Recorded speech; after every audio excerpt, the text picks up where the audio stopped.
Perfect. Thank you, Jerry. Please join us in the sign of our faith. In the name of the Father, and the Son, and the Holy Spirit. This is a prayer from the Sisters of Mercy of the Americas. It's called the Prayer for Uncertain Times. God of infinite mercy, hear our prayer. In this time of bewilderment and fear, we ask you to give us the courage to take care of each other as Jesus did. For those who are ill, especially those who are frightened and alone, for those who cannot access health care, for those who are homeless and lost, hear our prayer. In the midst of our sadness and grief, we ask you to give us words to comfort one another. For those who are dying, and for those who already died from this virus, for those who tend them, and for those with no one to tend them, hear our prayer. In the midst of our own anxiety, we would ask you to give us the courage to support one another as you would. For those who are unexpectedly unemployed, for employers who share what they can, for our government and financial institutions, and those who lead them, hear our prayer. In the midst of our struggle to ensure a healthy future for all who live on this planet, we ask you to give us the hope that surpasses our current understanding. For healthcare workers, spiritual leaders, and our faith communities, for artists and poets, for prophets and teachers and parents, hear our prayer. In the midst of our growing awareness that all life on earth is connected, we ask for the heart to respect and cherish all life. That all peoples recognize that we are your children, hear our prayer. We trust in you and your power working in us. Please hear us and answer our prayer. Amen. In the name of the Father, and the Son, and the Holy Spirit. Amen. Thank you, Jeff. Okay. So we are absent. Oh, someone just joined. Alex. Hi. Hi, everybody. How are you? Impeccable timing, Alex. That took me a little while to be honest, but I did it. Thank you. With your joining us, we have achieved quorum. So we are absent a few members this evening, but we can actually now call the meeting to order. So let's do that. And as you can see, it's a bit of a shorter agenda this evening, everyone. So we shouldn't be our usual 90 minutes. Should be quite a bit less than that, as you can see. So we'll get right into it, and we'll start off with the agenda. You can see it there. Hopefully, you've got a copy of it in front of you. If I could ask someone to, if there's no change to the agenda, if I could ask someone to move to accept it.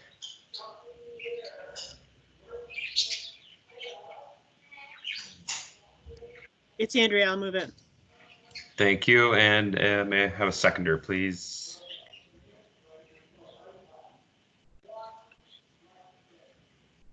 I'll second it, Solomon. Thank you, Solomon. Very good. It's actually just one little. Actually, there's an omission there. The minutes should be noted there as well for approval. And hopefully, everyone's had a chance. Since receiving it end of last week, to have a review of the minutes. Take a moment now, perhaps, to scan it. And if there aren't any revisions or additions or changes, if I could ask someone to move to approve.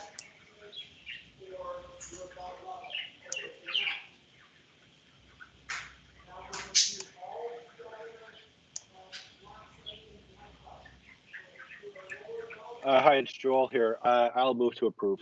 Thank you, Joel. And a seconder? I'll second. It's Andrea. Thank you, Andrea. All right, excellent. Okay. Moving right along to our board updates. And first of all, good evening and welcome as well to Director Daly and Trustees O'Brien and Duarte. Thank you for joining us. And Jeff, if you'd like to start us off with the board updates and updates on distance learning, next steps, and so on. Thank you. Sure, Jerry. I'm just going to share my screen right now. Just have a short presentation to go through, just with some updates from last time with regards to distance learning. So if you can just let me know if you could see my screen, that would be great. Yes, certainly can. Perfect. So I did kind of a more lengthy presentation last time. I'm going to do a shorter presentation just to give you some updates from our last meeting. So if you recall, our last meeting, we were talking about the progress we'd made since March 13th. So just after our last CPIC meeting, we received a memo from the ministry indicating expectations that classroom teachers would employ some form of synchronous learning as one of the strategies to support and engage students. And then we were awaiting after that time the decision as to whether we would be returning to school at the end of May and into June, or whether school would be closed to September. And on May 19th, the decision was made by the Government of Ontario to keep schools closed until September 2020. Just a reminder that our shared goal for distance learning is a successful completion of the school year for all students, and to support students to advance to the next school year, to earn credits in secondary, and to graduate. While some of the instruction may be conducted online, students will not be expected to be on a device for all their learning, and our goal is to encourage students to read, communicate, and exchange and engage in learning experiences. And that's been our premise since that sort of March 13th deadline. Distance learning will look different for each class, but in general, distance learning is flexible, should be able to be done at any point during the day, does not always require online access, and should require minimal parent-guardian support. But recognizing that schools were going to be closed for the rest of the year, we have started moving towards synchronous learning. So my hope is that as parents, you've seen change in maybe some of the instruction that your own children have been receiving, as I have with mine. So on May 21st, we did send a memo. Director Daly sent a memo to teachers identifying they would be expected to engage students in a variety of synchronous and asynchronous strategies to maintain engagement and enhance distance learning for our students. And our expectation is that teachers will continue to adapt their practice by offering a variety of both synchronous and asynchronous strategies. Just a reminder that synchronous learning is instruction that is in real time. So a teacher could be doing a video conference with students paying attention. It could be small group instruction. It could be an online discussion. It could be an interactive webinar. It could take a variety of formats. Obviously, that works really well for a group of students that have direct access to technology, that have lots of technology in the home, that have a good, reliable Wi-Fi. But there is also value in what we say is asynchronous learning. And so asynchronous learning is also instruction that does not occur in the same place or at the same time. And these are things like pre-recorded video lessons or online discussion boards, email exchanges, or posted materials and activities. So we see value in both of those for a variety of reasons. We talked a lot about equity in the last presentation. So for a variety of reasons, we are looking to move forward both synchronously and asynchronously with our teaching staff. That's required a lot of support for our staff. So we're continuing with intense and thorough support for all staff as they're continuing to develop their skills. And the support's coming mainly from curriculum and IT personnel. We've continued to have regular meetings with school principals once a week to ensure as much two-way communication as possible and consistency in messaging. Increased support for students. So I talked last time about special ed support. We're continuing to provide support through special education for those students that need it, through our CERTs, or social workers, CYCs, etc. And also indirect support. So that special education staff working directly with our teachers and in their classrooms to help their teachers develop their own skills, and providing direct support for students and families through video conferencing. With regards to year-end celebrations, each principal has been reaching out to their school community to talk about what a grade 8 graduation might look like, or a grade 12 graduation might look like. And they've been listening and working with the school community to plan events for the conclusion of the school year and possibly the fall. With regards to summer school will be going on this year. Will be conducted in an e-learning format from July 6th through July 31st, 2020. We have opened registration for summer school. Summer school will look different this year because it is online. There will be the opportunity for students to upgrade courses and some credit recovery, which they haven't necessarily had in the past. And we're also continuing to develop our elementary programming with some options for intermediate students as well as primary and junior students. The next step, sort of the next hurdle, is to think about planning what our return to school could be like. And our senior team, so our director and our superintendents, we've been already talking about planning with Halton Health as to what that could look like. The ministry has told us we'll be getting a framework by the end of June. And these are the things for which we know we will need to be very careful and give a lot of thought. So the list here is not exhaustive, but it is certainly an indication of the things which we'll have to think about. We'll have to rethink. We'll have to work closely with our community partners to make sure that we're providing the safest environment as we can, while still promoting student excellence and well-being within our schools. So that's kind of a brief presentation. Director Daly at the last board meeting and at the board meeting tomorrow will be giving has been giving more thorough updates on distance learning. So I would encourage you to watch those. You can watch those live on YouTube. I'm happy to answer any questions that you might have at this time. And I'll sort of turn it back over to you, Jerry.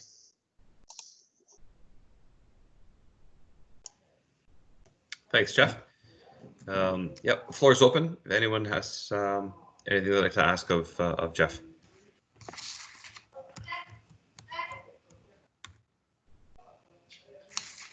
Marvin? I just want to chime in a little bit and add a little bit to what Superintendent Crowell just said. Distance learning now is I think it's a way of life for us, and it's on the agenda of every board meeting. The board is being updated at every meeting by Director Daly. Director Daly also updates trustees separately with distance learning info on a weekly basis.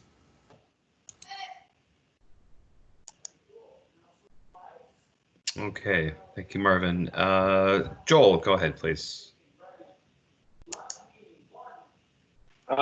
Yes, I was wondering if the board is going to be able to give any feedback to the ministry on their successes or failures in regards to distance learning and any lessons that they'd like to pass along to build for that framework that's expected in June.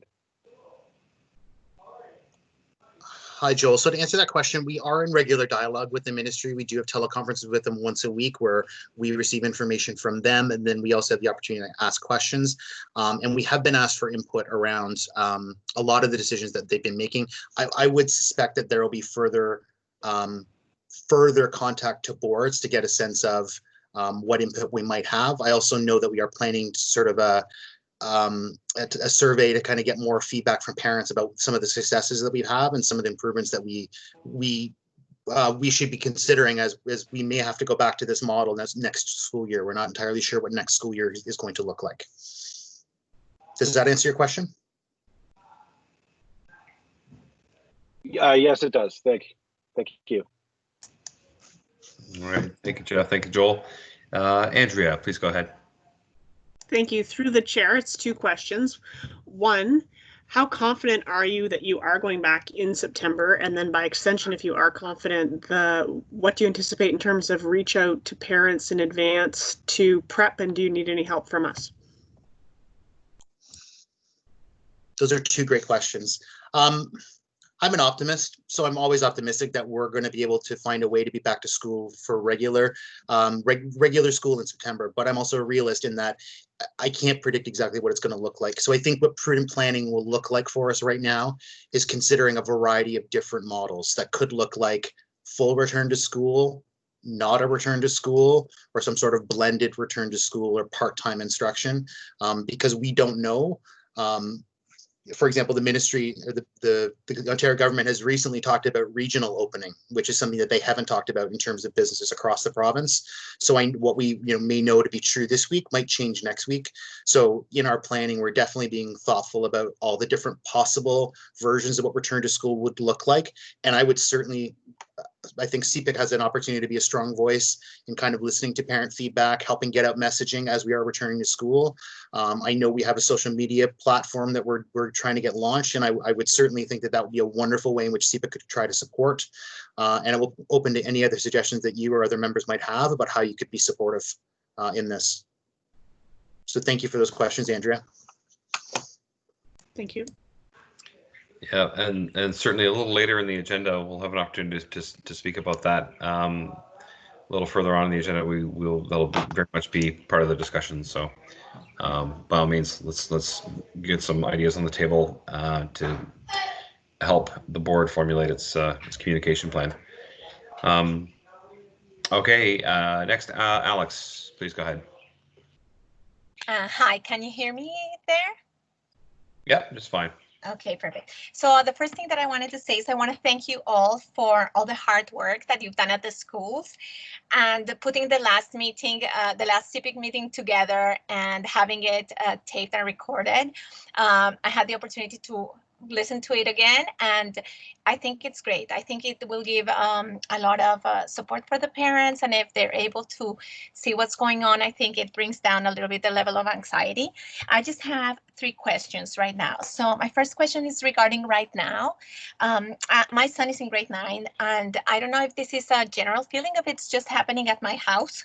I feel the kids are feeling a little bit of a crunch now that the school year approaches the end. I think they're feeling more and more, it's expected a little bit more of them. So I try to explain to my son that, it's the end of the school year. They're trying to put more things. You would be at school like 6 hours a day, so you might need to adjust a little bit to that schedule. But I think just my comment is, if teachers, especially in the older grades, they can address that with the children, with the students, because I find they're getting a little bit anxious because they're having more work than they had at the beginning. That's my first one. The second one that I had is regarding the summer programs. So I know my kids over the years, they've done civics and careers for the summer, and it was a very structured program. Is that the same that is going to happen in the summer for all the programs that are going to be open? Or how is the format going to be? Is it going to be synchronized learning, or it's going to be asynchronized? Is there any guidelines right now? And my third question, and the last one, is thinking about the start of the school year in September 2020, if we start. I know there's a lot of parents that I've spoken with that are concerned because they have people at risk at home. Is there going to be an option for parents that they can decide if they want their kids to go back to school, or they can opt out? I find that's a question that has come to me in a couple of meetings that I've had with people in our board, with parents, because they don't know what to do. Right there. I'm an optimist too, like Jeff said, and I hope we're going back. But how is it going to look like? And how is it going to be able to offer the families that have, grandparents living with them, or in their family they have someone that has any sickness, and they don't want to have that social interaction? So those are my 3 questions for today. Okay, I'm gonna see if this is a memory test. Gonna see if I can remember them all here for you, Alex. The first one, the comment around stress for June. You're right that there is sort of a general level of stress. I would expect particularly in high school, in grade 9, for kids that maybe haven't been through a June before. That's not atypical. We have been in regular messaging with our school principals around being mindful of student mental health. As I said in the presentation I did last month, we've been trying to work with the ministry guidelines, and we've been trying to find a balance, providing enough work for parents and families and students that are able to keep up, but also not too much work that overwhelms those families and parents and students that aren't able to keep up for a variety of reasons. So I think we're always fine-tuning. We do meet with our principals regularly on Thursdays, and we can continue to sort of remind their teachers that. I know with culminating activities that this is a particularly stressful time. Hopefully the fact that students aren't doing written exams this year will help alleviate some of that stress. With regard to the second question, I had it and I lost it. Alex, if you can just give me 10 seconds of what it was. That's okay. While you get there, can I ask you a question? Sure. Because I was reading, I have my kids and I have a lot of family, and they were talking about this third wave of the confinement, right? So at the beginning, it was, like the shock. Then we got it kind of comfortable because it was nice to be home. But now that the weather is nicer and we're trying to go outside, I find that might be the reason why there's this raised anxiety. Sure. It's so beautiful outside, but now you have to be locked, and we're not in summer. I don't know how to explain it, but I think that's the feeling here at home. I have to make a huge difference between what is the Monday to Friday. We follow a schedule, we have to study, we have to be in, we can't go out at 3 o'clock, and what is the weekend? But I know many families must be struggling at the same time. So I think it's not only the school, but it's also the fact that the weather is getting nicer, and it changes our mentality, and not being able to be free to go as we did before. I think that's part of the anxiety that is being raised in the families. Yes. I can answer your question about going back and what going back will look like in September. The question around, would a parent have an opportunity to opt out? again, we don't exactly know what we're going to be going back to in September. Part of, if you notice in the slide, part of what we were thinking about there is around what student attendance will look like and how we'll track student attendance. And that's one of the considerations that we're definitely looking at, is around, you know, if parents feel that it's not safe for their kids to return, how do we work with them around that? I mean, theoretically, at any time, a parent can decide to do home instruction for their kids or homeschooling, but that's certainly something which we'll have to give more thought about. So I've got 2 or 3 anyway there, Alex. Yeah, because to be honest with you, like the parents that spoke with me, they weren't thinking of homeschooling their kids themselves, but probably have something of what they've had right now, because not everybody has that patience or has that structure to offer their own kids at home that.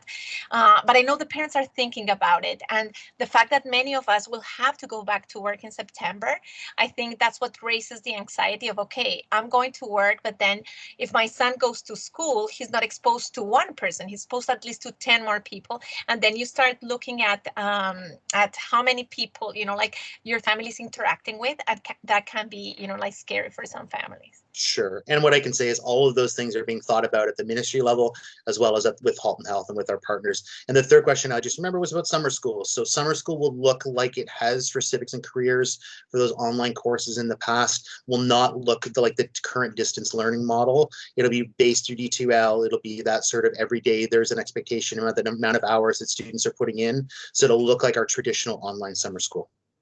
Okay. Thank you so much. Great. Solomon, you've popped up on the screen. Did you have a question? He has his hand up, yeah. Right. Go for it. My question is basically around the uniform.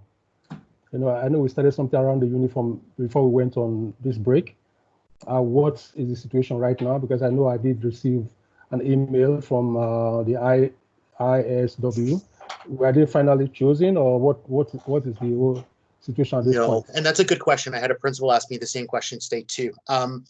ISW is our current uniform contract or provider under contract till December 2020. So when we go through the search for a uniform provider, which will be starting probably within the next week, they'll be bidding on the contract that will start on January 1st, 2021. So all of our contracts are 3-year contracts that start on not on the school year, but on the calendar year. So ISW is still our current uniform provider until the end of December. Oh, okay. Okay. All right. Awesome. Thank you. You're welcome.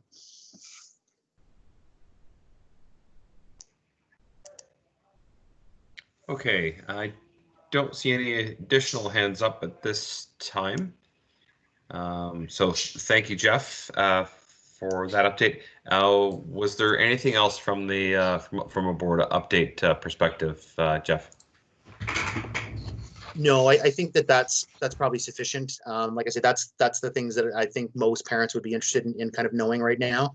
But if other things do come up, if you have requests from parents or information you want to know, I mean, certainly encourage them to contact their school principal and you know, get those questions answered and allay those fears that they may be having or concerns. Okay, very good. Thank you. Okay, Trustee Duarte, you are up. Sorry, Mr. Chair. This is a very short report, but it's a very exciting one. As I would like to inform the CPIC committee about a motion on the table right now. It's for STEM, and it was presented as it's a 2-part motion, which request the expansion of co-curricular and extracurricular activities for STEM across the system. So part 1 of the STEM motion was presented as a staff report on HCDSB participation in math and science. The motion on the table was for staff to present a plan to the board to encourage participation in co-curricular and extracurricular initiatives in local, regional, university, national, and international competitions in math and science for elementary and secondary students. Part 2 of this report, which is the plan, is being presented to the board at the next board meeting, which is tomorrow. I encourage everybody to join in and take a look at what we are talking about. And so this is going to be a very exciting thing for all our students. At the last board meeting, the roles and responsibilities of itinerants and consultants in program service was presented. So if the CPIC committee would be interested in learning more about what our consultants are doing, they can request Superintendent Crowell to share the report with the CPIC team. Another thing that we talked about was initiatives in French and as a second language was presented by staff. And we are engaging stakeholders as we create a vibrant culture in our schools. Very short report to you, Mr. Chair. If there are any questions on math and science and the STEM program, I'd be happy to answer.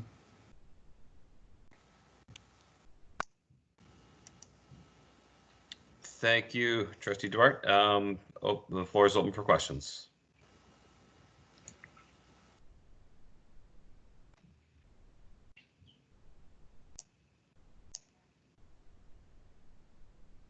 All right, going once, going twice, and Marvin, you're off the hook. Thank you, that was easy. Yes, it was. All right, thank you again. Okay, very good. That's sounds like a terrific initiative. All right, so moving right along, and this was kind of one of the key things we wanted to have on the agenda tonight for discussion amongst the members, and that is what will communication look like going forward? What do we feel and believe our school councils need from us during this time between now and the fall, and inclusive of whether or not and when to hold a virtual council of chairs meeting. Do we see value in that? And if so, what would potentially be on the agenda? So Jeff, if you'd like to help lead us off with that discussion, that'd be great. Thank you. Sure, and I may call on we have a communication subcommittee as well, so see if they have some sort of input that they want to give. I guess the question is right now that we've kind of we talked a bit about it at our last meeting, and this being our last sort of scheduled CPIC meeting, since March 13th, there's been some school councils that have met and have been doing some really good things. There's others that I think are still working out how to meet together, and I guess our job is to be advisory for those school councils. So I kind of wanted to see if we could put our heads together and get a sense of what we could do between now and the end of June, maybe to connect school councils, to get some feedback from them, get some thought around what our communication plan will look like going forward through the summer and into September. Andrea mentioned earlier about how we might be able as a group to sort of support the board's communications during this time. So I want to kind of throw the floor open and see if there's some ideas from the group on how we can, again, support school councils. And I would ask kind of the question as well. What do we believe our school councils need from us at this time?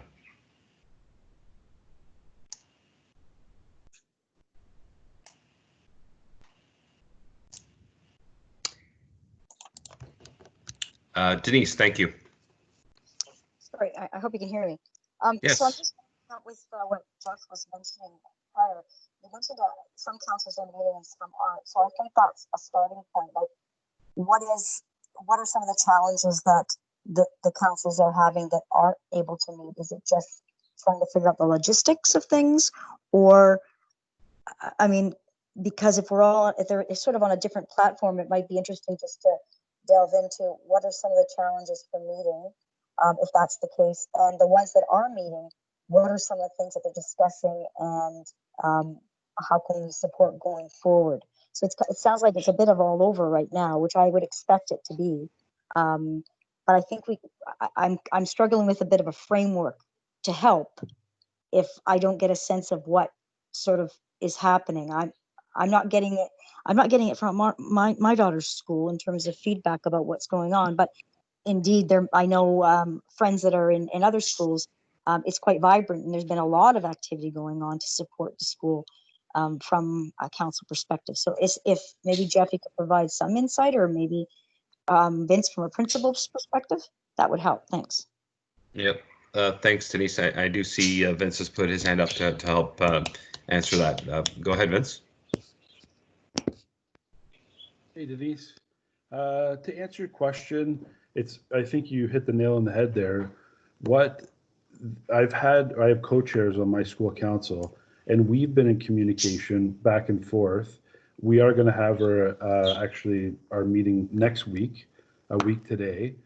But what we had to do in preparation for the meeting is kind of have a meeting before the meeting to make sure that everyone can access, everyone can get on and go to the site. My school council, as long as I feel I'm in communication with the chairs and they're sending out communication to the members of the school council, I think we're in good shape, but we want to make sure that we fulfill our mandate. So I think with more information gathering and kind of almost like what we're doing here about, I've heard it right from, Jeff or whomever about the potentials for September, and maybe hearing it from someone other than ourselves. But the challenges is basically the technology and making sure that we can have a worthwhile conversation during these meetings. And we're hopeful that as this has gone on for several weeks, many parents are using different platforms and maybe hopefully including Microsoft Teams, but that's a challenge we're facing there. But it's just, I think, hearing it or listening to it. But has there been a need expressed to me about, are we going to have our next school council of chairs from my parent community or from my co-chairs? There has not. I hope that helps, Denise. Okay. Thank you, Am Biz. I muted myself? Oh, there we go. Yep, go Can you hear ahead. me now? Yes. Yeah. Sorry, that's just an example of how I'm not on Microsoft Teams as much as I am other platforms. So sometimes I'm not pressing the right buttons. Yeah, it helps just to get a sense of where we are. I was kind of going back a little, Vince, in terms of just not necessarily the Council of Chairs type of meeting, but just from the school level. And I can appreciate even trying from a school council, getting people together as I navigate. I'm hoping that almost like a little bit of a run in terms of how people are navigating technology to meet. And then as we move forward, there might be a little bit of a strength to be able to put things together. So I guess my own, just as personal sort of insight, I'm not hearing much about having a council of chairs right now. I think it's just, there's so much going on and so much information, and I know the people that I speak to are more interested in what the board is doing, what the board is saying, and that kind of thing. So I don't know how we can facilitate that, if there would be attendance, or I don't know, but it seems a little early to me, just because everyone is, as parents and councils and everyone else, just still in the navigation of all this. I'm hoping that maybe as we move on, as we get closer to September, that might be, a better time frame, but that's just a thought. Okay, thank you, Denise. Okay, next up we have Andrea. Thank you. Start with a quick comment, if that's okay. To me, if we're seeing collectively that school councils have difficulty navigating technology online to meet, that concerns me from a student perspective. Because if your parents can't log on to a meeting and have a council meeting, I'm not sure how that bodes for them in online learning. And I'll just say that and put that aside for a second. And then thinking about the situation that we're in, I would suggest that I don't know that we need to do a lot of thinking about a framework on how to basically, to be really direct, if we think about how information should flow out when you're in an emergency situation, it tends to flow out down. And there's a lot of, I'm not getting any information from my school council, as an example. I get it through the school itself. And my question partially involves, when you're going back to school, how do we get parents and students ready? And I think that will involve understanding what parents might need. So in some cases, a question, I think, may need to go out to parents to understand what they feel would help them in kind of a re-onboarding or reopening of schools perspective. And then some of that information might just be, it's not co-created. It's, you can ask a survey, but then it's, need to be more precise about providing updates as we go through the process and where resources are or are not available, is my suggestion based on my experience in these things. Okay, thank you, Andrea. Alex. Okay, so we were talking about the communication with the school councils, and I just have, I don't know, it's been going through my mind because we have the school councils, but we can also reach parents on the ground, right? So at this point, as Andrea was saying, how the information is flowing out, right, going down, I just have a question. Are the school councils supposed to be the ones to reach the parents, for example, regarding what is going to happen in September? Or is this like a golden opportunity for CPIC to build that relationship with the parents? Because I know the board is sending their own things, and I receive all the updates of the director that are related with everything that the ministry says. And I'm not a Twitter person, but I have the Chaplain O'Connell, and that's actually how I got to receive the CPIC meeting link, right? She tweeted it, and then I was like, oh, okay, let's go, let's see it. So I just have that, I'm not sure, right, at this point how CPIC is and what we're doing. If opening an Instagram or a Facebook or a Twitter account would be a good way to reach not only the school councils per se, because we can reach them at the Council of Chairs, but the parents on the ground, just to have their feedback, right? So I have like 4 things that have been going through my mind. One is, what kind of voice does CPIC want to be at this point? What do we want to be? Just, you know, like we're dealing with a lot of things with the board and all the questions that they had for us regarding what we had last week, you know, like, and being up to date to what the board is doing regarding the synchronized learning and these things. But how can we unite the schools and the parents? And how can we be effective, right? To be a place where the parents can reach out. And we, as parent representatives, just get back to them and give them maybe a little bit of a parent outlook, or just listen and channel the questions that they have to the board. Those are the questions. I'm really not sure what should be the role of CPIC right now regarding communications, and I don't know if anybody has like a clear idea of that. I mean, I'd offer a suggestion, certainly. I mean, I believe our role fundamentally, of course, is to you know, obviously we're a conduit from the schools, the school councils, you know, to the board and back again. I think we're also you know, serving to I think during this time in particular, we're serving to ensure that our school councils remain engaged, that they are adapting to the circumstance, and that their role is meaningful within the school communities. So I would suggest that at this time that's kind of what we're about, is how do we help facilitate the school councils and being the, you know, being on the ground in the schools with all the parents and the families. So yeah, that's kind of how I kind of see it, is and I think that's kind of what's before us now, is therefore what is our role and how can we help the school councils be as engaged and as relevant as possible, and therefore our own relevance during this time as well. Without, you know, crossing over and stepping on the toes of what the board's trying to do. I certainly would suggest, on the other hand, what we don't want to be doing is replicating and duplicating what the board is trying to do to navigate these waters, right? I think we have a role within that, but it's not obviously to do the same things that they're doing.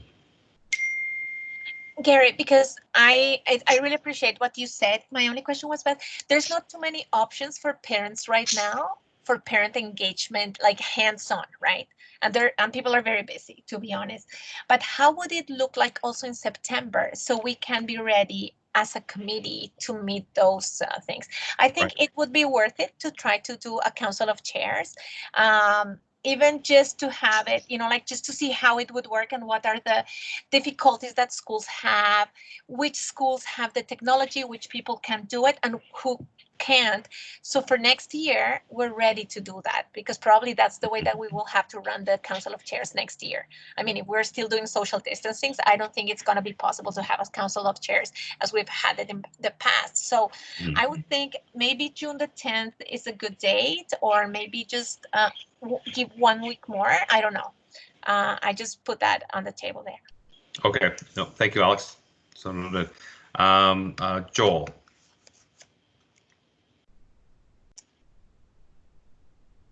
Yeah, I have a couple of thoughts on this whole matter in terms of communicating with parents. I just know from my experience in talking with parents that I've been talking with, there are a lot of parents that are struggling with this distance learning. It's been a big shift for them.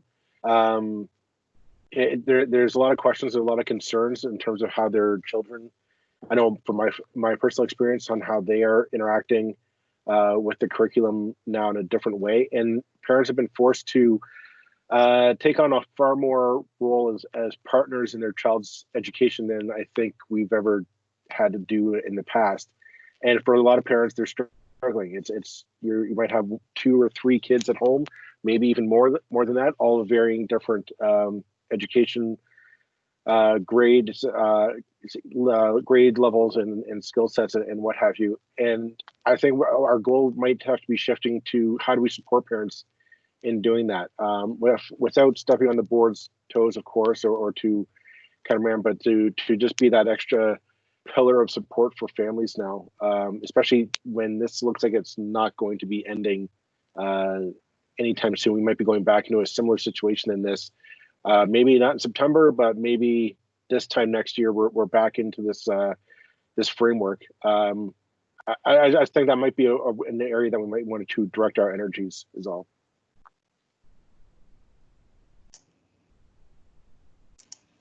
Great, thanks, Joel.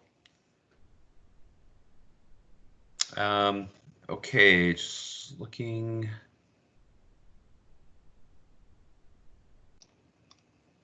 I think if I'm not mistaken, just looking at the queue here, next up is Trustee O'Brien. Thank you, through you, Mr. Chair. In response to Alex, we would love to hear from the parents. From our end, everything going down looks really good, but we often wonder how it is being received by the parents. The information we get is sometimes firsthand, but it's often secondhand or thirdhand. So we're wondering too how this is impacting the family life, and the silence is kind of not hearing anything it makes me nervous. I would like to hear from parents how the whole thing is impacting them, and I think more trustees would as well. Thank you. Great, thank you for that, Trustee O'Brien. Yeah, I'd echo those comments. Frankly, I'm not going under the premise of no news is good news. I'd rather be hearing both the kind of the good, the bad, the struggles, whatever it is, so that we can help tackle it. I agree 100%. Okay, Andrea. Thank you. So I just kind of want to put a wrapper on where I started, because I feel like it is related to what most of us, what is being said. So where I started was, I think we need direct engagement with the parents and the counselors to understand what their needs are, but I don't think we should be, I think the framework within which we communicate with people should be consistent. So we should say, as an example to everyone, we want to understand what are your concerns are for September, what are your concerns about this, what are your concerns about that, and then approach how we tackle that situation from a common framework rather than having a debate about the communications themselves, because I feel like there is risk for fragmentation with people getting different types of information in different formats at different times when you leave it open to a lot of individual groups versus, as an example, communications that could come out from CPIC through councils and down or to parents to understand what's happening and then back. Does that make sense?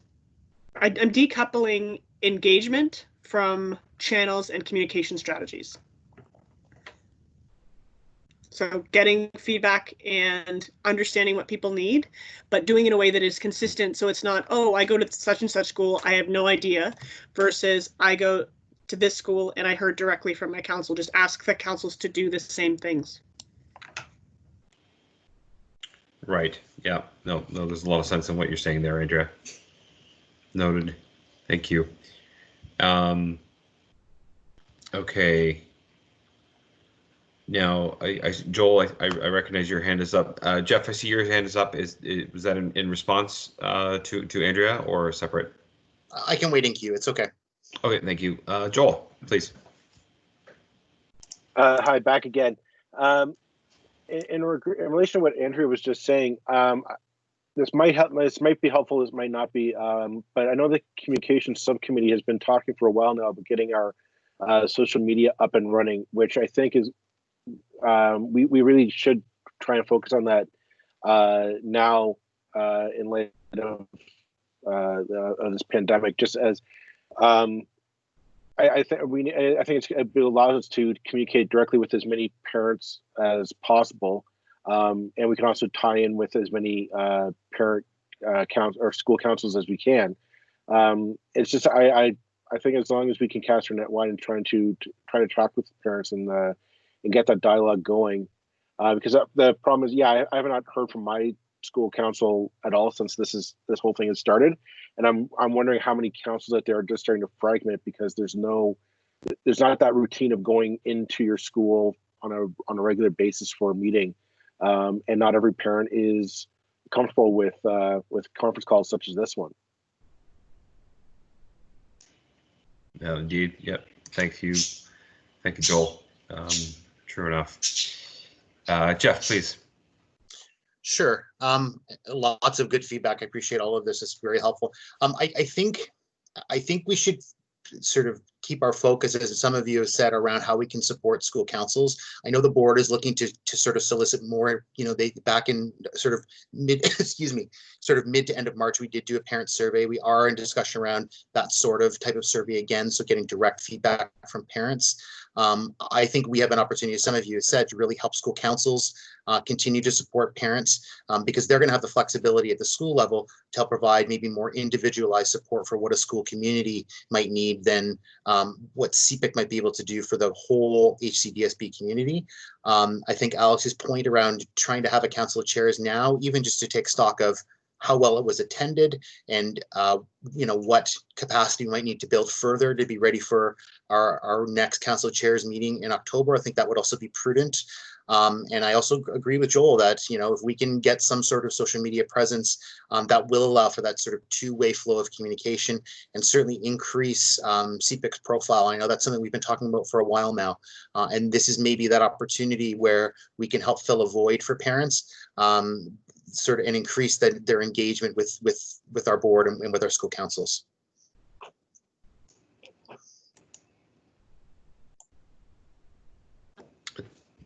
Terrific, Jeff. Yeah, I think that's a very good summation. I think of perhaps the way forward in terms of where we focus our energies, what we use the council chairs meeting for.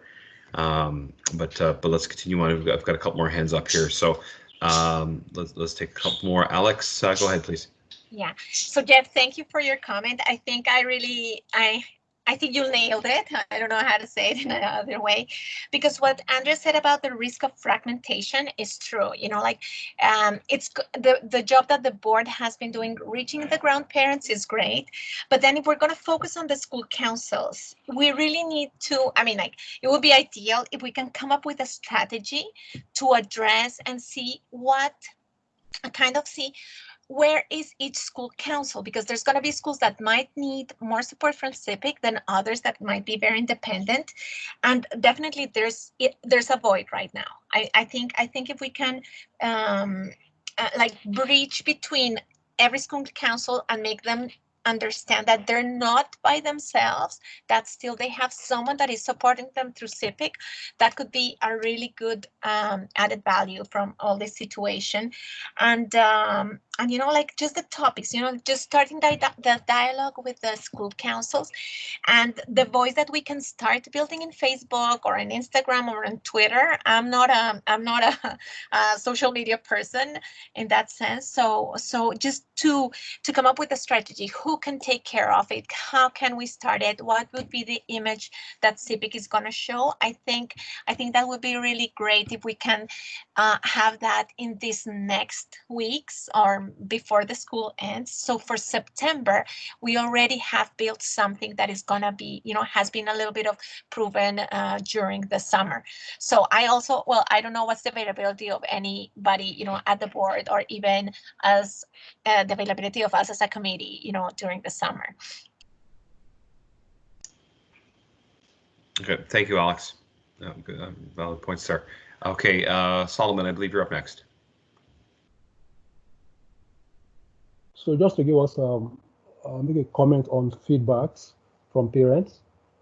I know at a point one of my sons was saying that one of his colleague in one of the fellow students in his class, initially didn't join the online teaching and all that. He wasn't engaged simply because maybe he didn't have the facilities like the internet, the laptop, or the desktop, whatever. So I was wondering, how is the board, or what is the school doing to assist those kind of students? Or do we have a record as to if every pupil in the class is engaged, is doing what they should be doing in terms of participating in the day-to-day activity of the school or the class? So I was wondering if Jeff could give a perspective to that, or anybody who is and of course talking about I understood the trustee just made a comment about the parents. A couple of parents have have spoken to or had a discussion with regarding the process. It has been quite a hectic time for them, given the fact that they have to now more or less engage their pupil, and also at the same time be involved in their day-to-day work. Those of them who still work from home, so in case there is no feedback on that, but just providing that feedback. It is particularly for those who are the lower grades. It's a bit of a challenge for some of the parents have have interacted with. Just to provide the feedback for anybody who is interested in to hear that. So I kind of want to know if the school board or the schools have anything in place, to mitigate that, that situation where a pupil or a student doesn't have the necessary facilities, to be involved or engaged in their normal class activities. Okay. Yeah, thanks, Solomon. I think Vince, you've offered to help answer that. Thank you. No problem. Thanks. That's a great question, Solomon. Back when we first started distance education, I know that you're aware of this, we had a tech pickup, a tech request. So for example, any student in my school that required technology, we were able to hand that out to them. Since then, what you're saying has happened at my school, where some students were not engaged. So what we've talked about as a staff, and my teachers at the school are fantastic, is that first they start with a post on their platform directly to the child. Then they see if they get any response. Following that, they'll email or call the parents at home. And again, it's more of a caring approach to make sure that everyone is okay, that they are here to assist, but we've recognized that your son or daughter hasn't been on the platform in a little while. If we give it a couple days and we haven't heard anything from them, what we've done is that myself or my vice principal would then email that family directly. 9 times out of 10, and this has only come up, I think 3 times at my school, the parent would apologize. I'm so sorry, Mr. Monaco. I'll check in. Everything's fine. I apologize for whatever reason. that they can't, or they're very busy, and or depending on the age of their child as well, of how often they check in on the platform, and that usually solves the problem.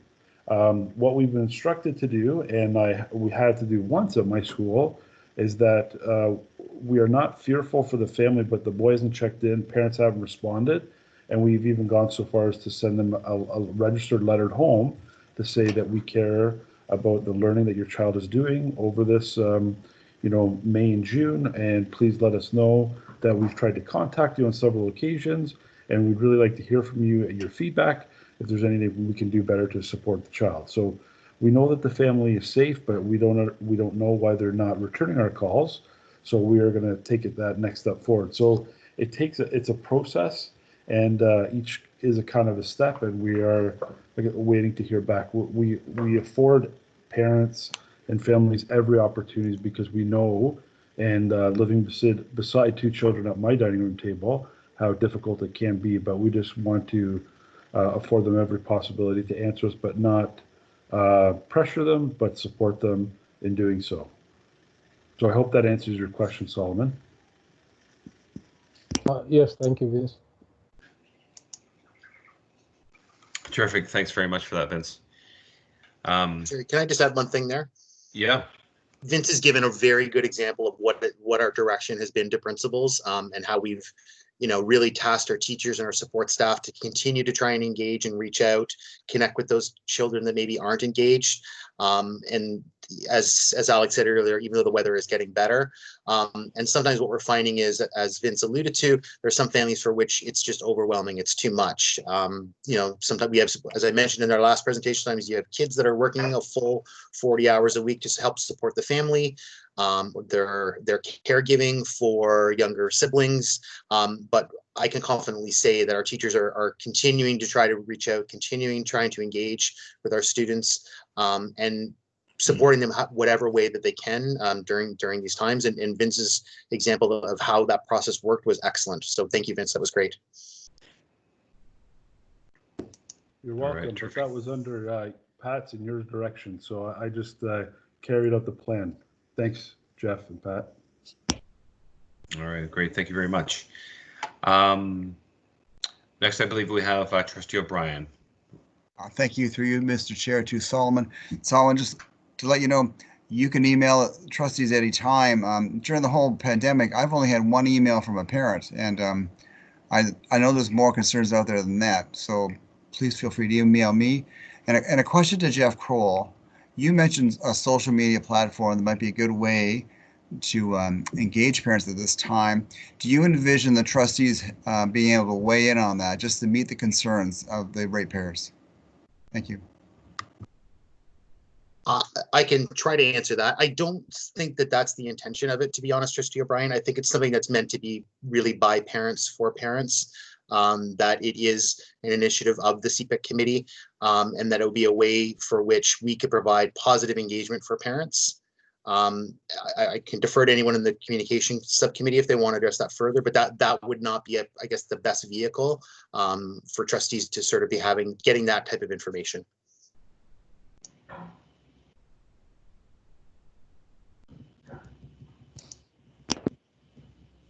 Okay.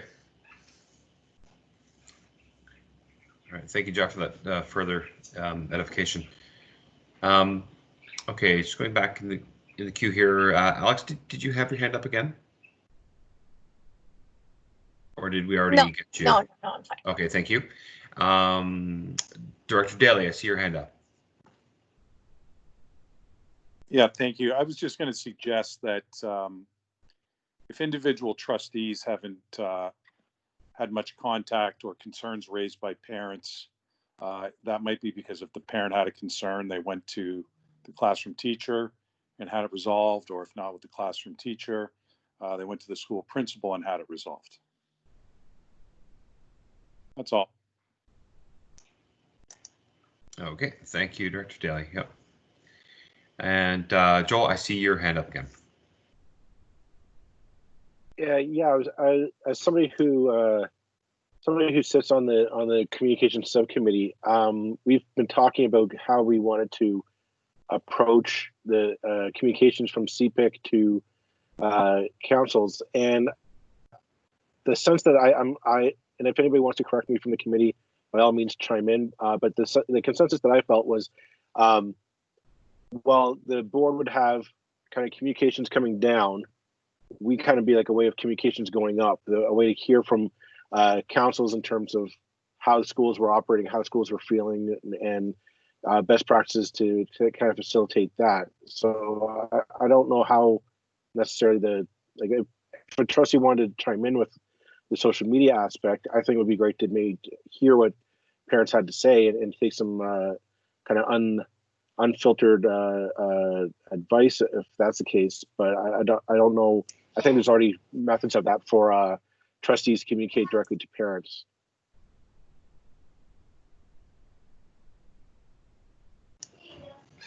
Okay. Well, Joel, that's perhaps a very good segue.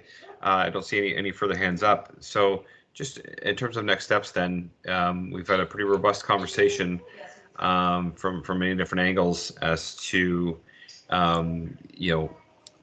what communication should include from to and from CPIC, how to communicate, use of different instruments to solicit input, including surveys, the council chairs meetings themselves, just simply being on the ground and in contact with our fellow parents. And so I think at this point we need to kind of decide on next steps. What do we want to do next, folks?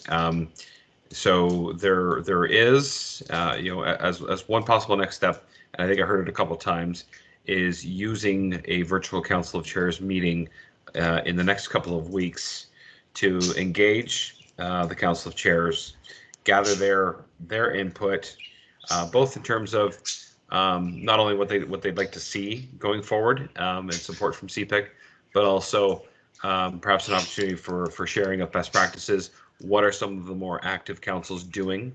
How are they continuing to be successful and remain engaged? And then from there, formulate our plan so that we can be as effective as possible heading into the end of the year and over the summer and into the fall. So is that a fair summation, folks, as to perhaps what we could do next? Or do you see it differently, or see us doing something else?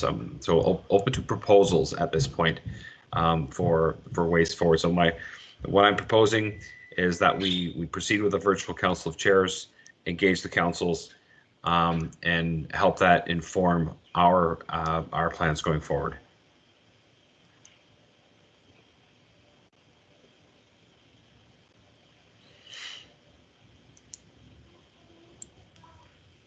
I think that makes sense, Jerry. Sandria. Okay. Thank you, Andrea. I think Joel's in favor. Yes, please, Sarah. Thank you.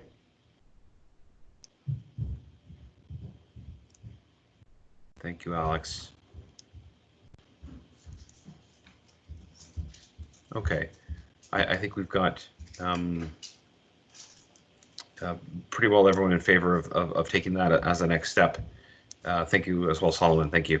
Okay. All right. Is there aside from Council of Chairs, are there other proposals or thoughts that others want to put forward in terms of what we think we should be doing as next step at this point?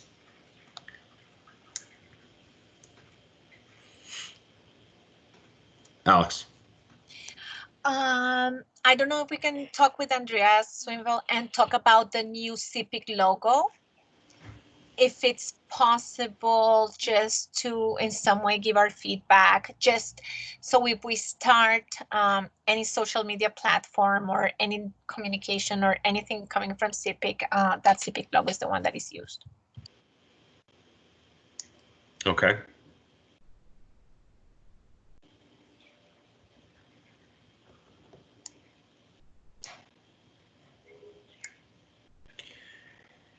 For the communications subcommittee, And Joel, you mentioned a few of the thoughts and initiatives that were already underway. Is there something particular from what you guys were working on that you believe like we should be pushing forward with at this point? Social media, perhaps, as being one of the vehicles. So I'd like to hear from someone from the committee, the subcommittee.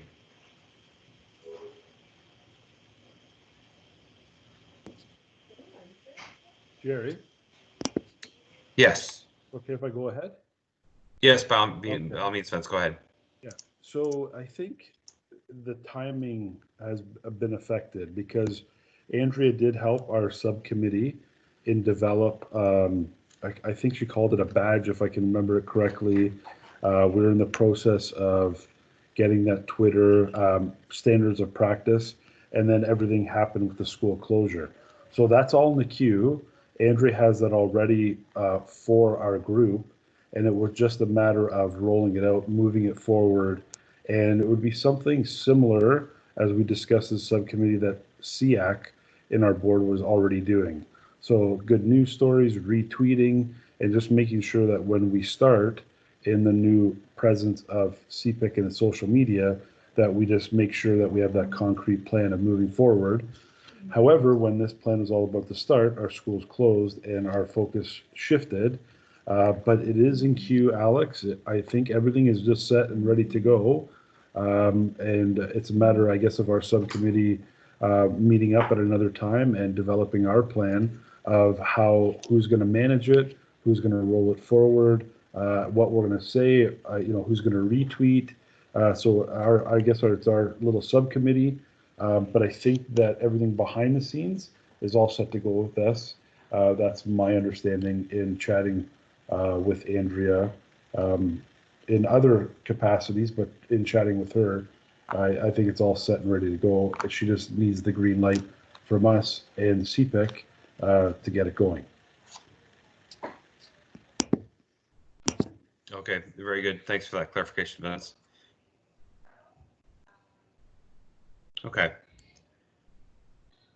Okay, so I think it sounds like there's going to be obviously opportunity to engage the communication subcommittee further. I think post the Council of Chairs and to continue to advance some of the things that they've already begun, inclusive of using that the CPIC badge, and as well as working through whatever comes out of the Council of Chairs.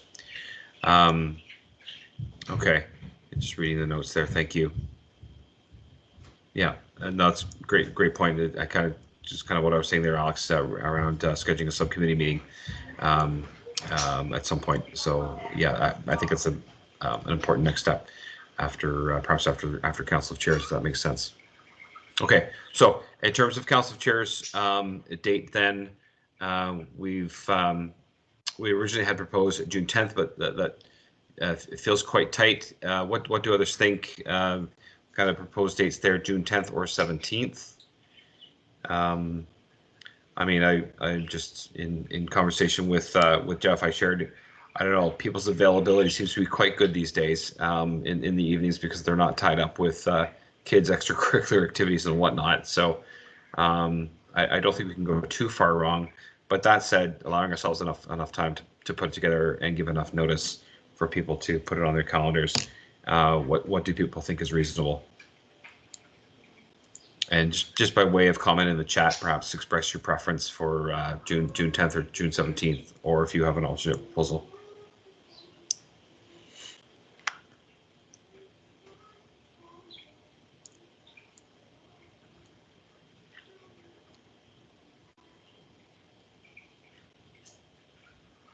Thank you, Joel.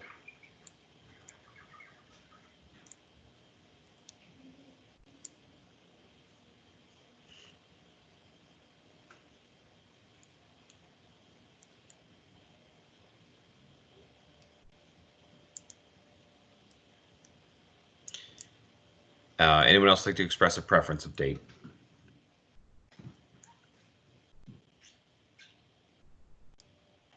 Okay. Andrea, so noted. Alex, 17th, thank you. Sarah, 17th, okay.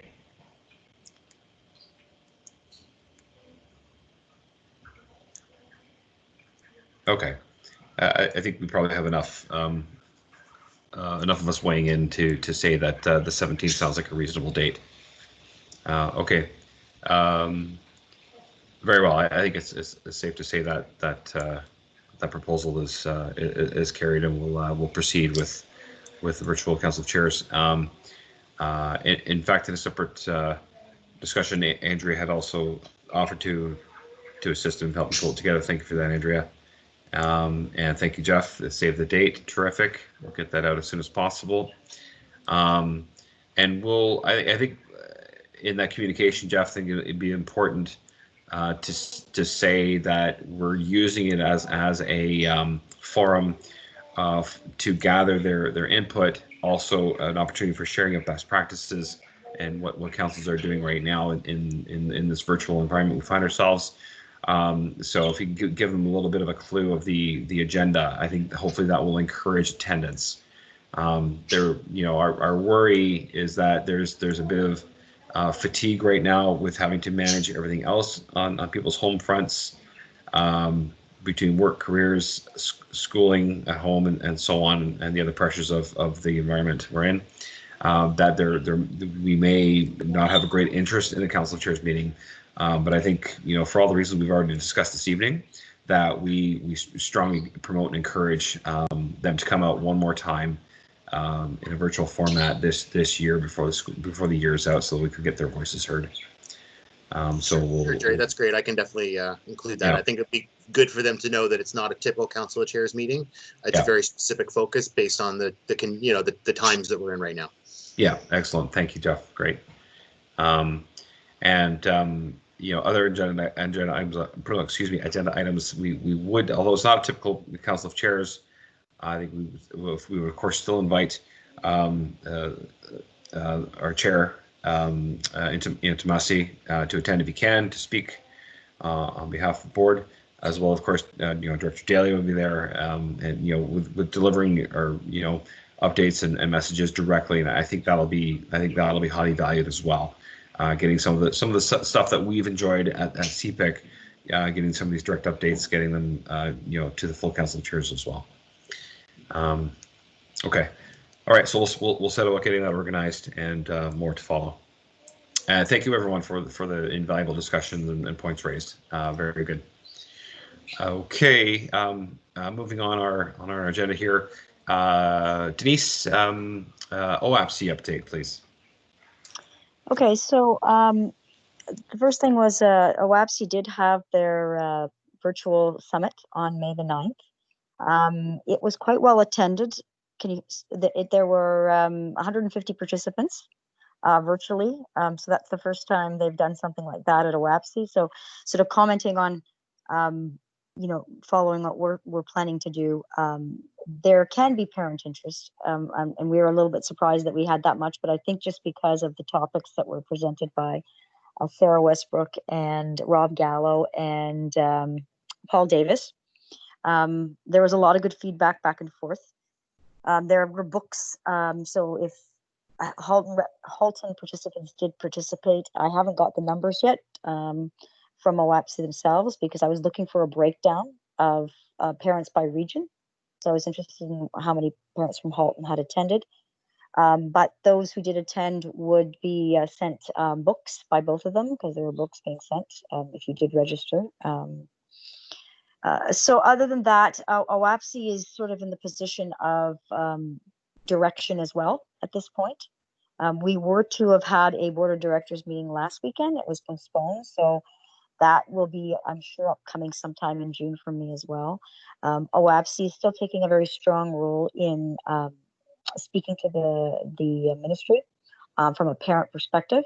So they're still welcoming, obviously, parents from our board to contact through our board to me with questions or directives they would like to see OAPC take as well, because OAPC does sit on a number of meetings in terms of their partners, and we do get feedback from them as well. So I'm hoping that I wished I had more to say, because I was planning on saying quite more than I am because of a board of directors meeting, to be able to give you some follow-up on all of these initiatives that I know they're very involved right now in like I said, in speaking with the ministry direct, but I hope to be able to even maybe follow up with CPIC after the last board of directors, just to send something in, Jerry. That might be just an addendum to minutes. Maybe not these minutes, but something that could be just added for the future. Sure, Denise. Yep, no problem. Okay, thank you, Denise. It's terrific. Okay, moving on here. Other business, future agenda items. Now, we have draft future meeting dates before us, and so the question would be, do we continue with the same type of cadence come the fall with our meetings? As it stands, we have them scheduled roughly more or less for the first Monday of every month, with some exceptions, of course, built around Christmas and March break. So is that still, I guess, an appropriate setup? Would anyone care to point out if there's anything that potentially would conflict with that, or alternate proposed cadence to our meetings? And perhaps what I'll do is I'll briefly share my screen, so you can see the proposed dates.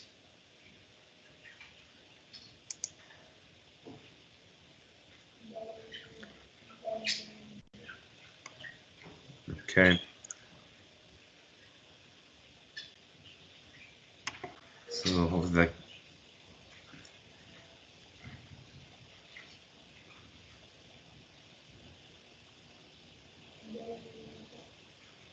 all right.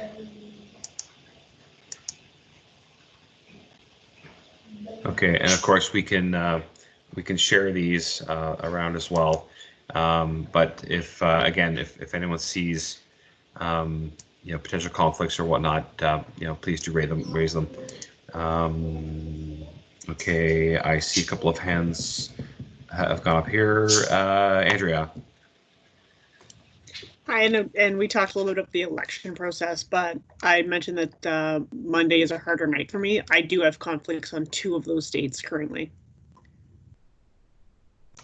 And one of the things that had come up previously is that this date, and I don't know if it still applies, but last year conflicted with some parents and their school council meeting, so they were perpetually trying to choose.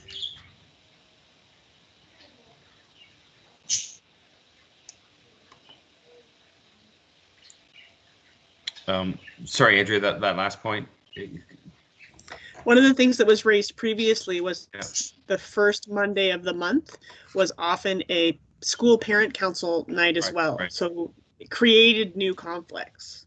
Yes, indeed. That's the case with my own school, in fact.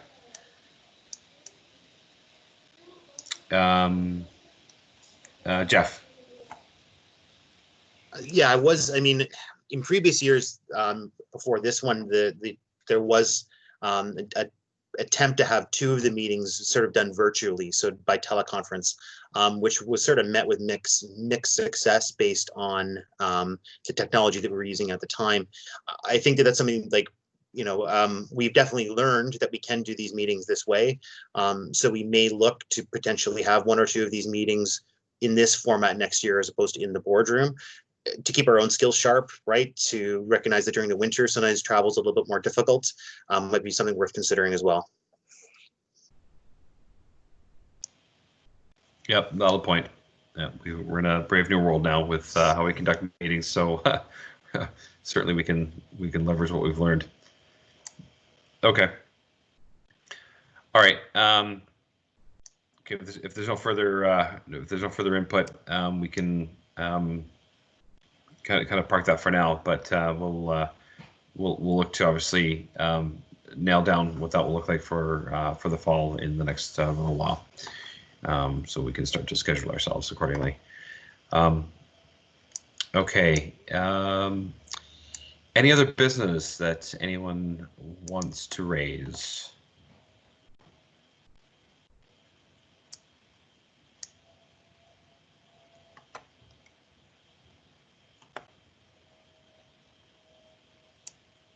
Sorry, Regis, Solomon.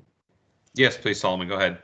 Yeah, I wanted to find out, so what is the calendar for the elections? Are we dropped the calendar already? Or do we see, are we still working on the meeting before the election? Yeah, still working on that, Solomon. We have to sit down, the election committee, and nail down our revised plan for the fall. As mentioned in the previous our previous meeting, we would be pushing it out to the fall.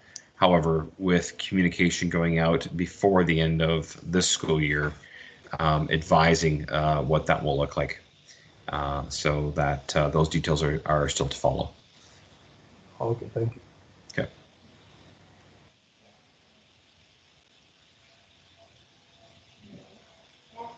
Okay.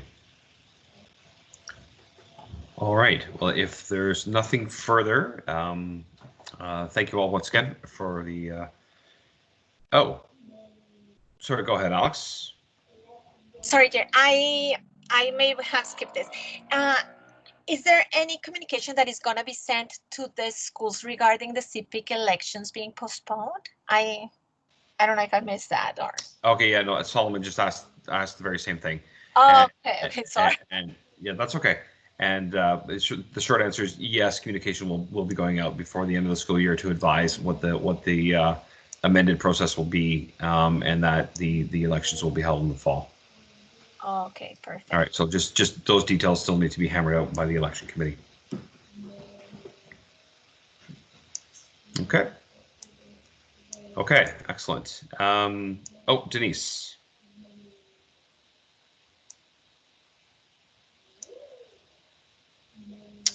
Denise, perhaps you're on mute. Sorry, I am again. I apologize. In terms of, I follow up for ideas for the Council of Chairs, how would you like those sent to you directly with Jeff copied? And I mean, just as we go forward with planning? Yes, please. That'd be perfect. Okay, that was my first question. The second was, I guess I'm trying to rack my brain here in terms of recognition, awards from CPIC and the movement towards awards for parent involvement or anything like that. I think I recall us talking about that at one point with the committee, but I'm don't have notes in front of me, and I think I've got like fatigue.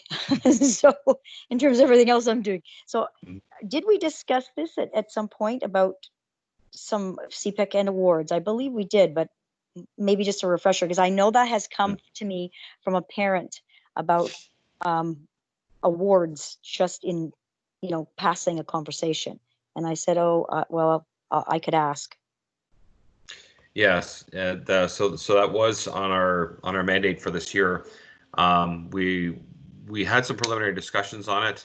There was a takeaway to look into what we've done in the past, to see what would be appropriate going forward. And then so nothing frankly was formulated for a plan going forward. So that too has to be circled back on. And then frankly, COVID hit and everything got kind of sidelined. So that's the plain truth of it. So yes, it is within our sights to look to bring something back. But again, nothing yet finalized or determined. Thanks, Jerry. Okay. Okay. All right. Very good. And of course, if something else occurs to you after the fact and you want to raise for future, by all means, of course, just send us a note. All right, and I'll turn it back to Father Jeff to lead us in our closing prayer. Actually, I've outsourced. I've asked Vince if he can do the closing. Okay. So Father Vince. Please join me in the sign of our faith. In the name of the Father, and of the Son, and of the Holy Spirit. Amen. God of heaven and earth, you created the one human family and endowed each person with great dignity. Aid us, we pray, in overcoming the sin of racism. Grant us your grace in eliminating this blight from our hearts, our communities, our social and civil institutions. Fill our hearts with love for you and our neighbor, so that we may work for you in healing our land from racial injustice.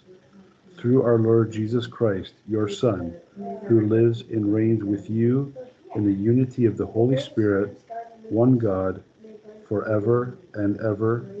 Amen. Amen. St. Catherine of Alexandria, pray for us. In the name of the Father, and of the Son, and of the Holy Spirit. Thanks, Jerry. All right. Thank you, Vince. And thank you all again. Our meeting is now adjourned. Have a wonderful rest of the week, and we'll be in touch soon. All right, then bye. Bye, everyone. Bye-bye. Thank you.